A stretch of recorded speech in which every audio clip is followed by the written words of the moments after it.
I sometimes hear from people that they were meditating 20 years with the same technique.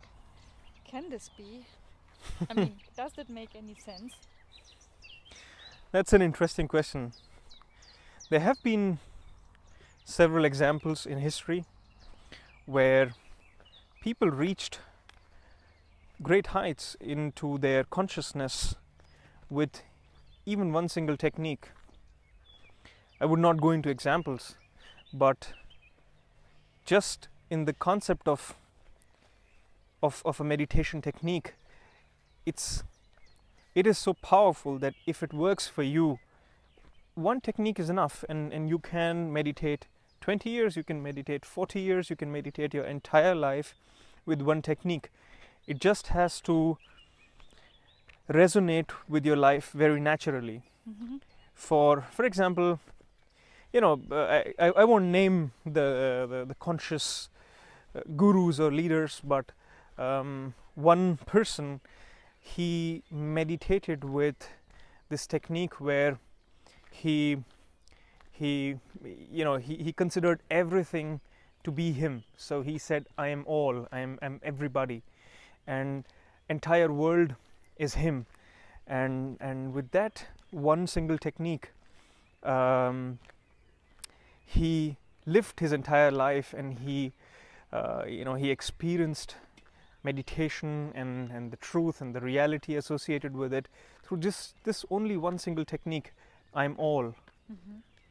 And just think about it, if you put yourself into that mental state, Yes. into that constant mindfulness that I'm all, I'm this body, this mind, the soul, whatever. I'm also the trees, I'm also the sky, I'm also this earth, the stars, everything.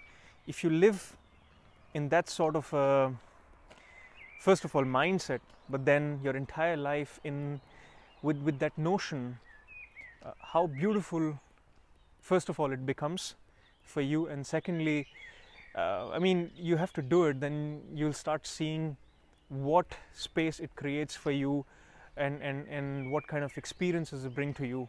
Eventually it takes you into meditation, it takes you into that very truth and very reality.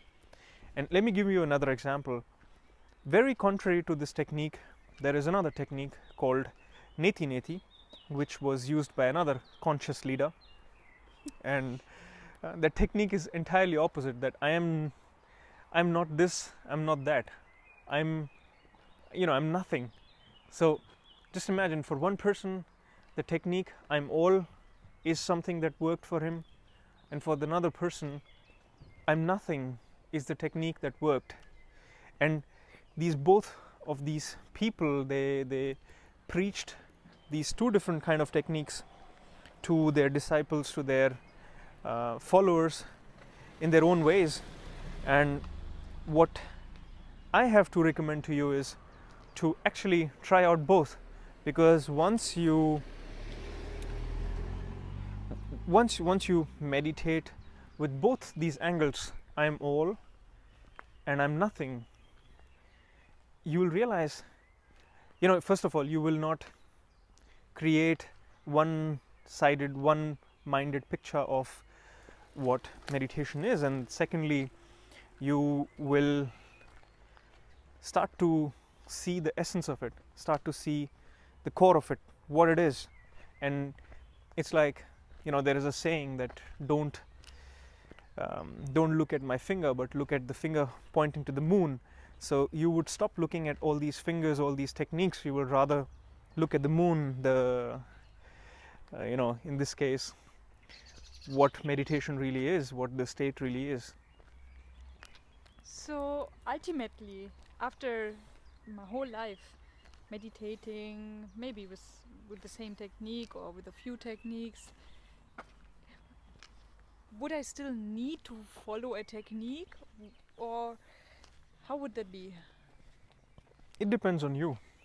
If you are comfortable, or if you enjoy a particular technique, you can continue doing that as long as you want. My suggestion to you would be to, at some point of time, even leave that, So no matter which technique you begin with, at a certain stage, in my opinion, you should be able to leave that and be entirely without any system, without any technique, without any support, and just be able to move into pure silence on your own.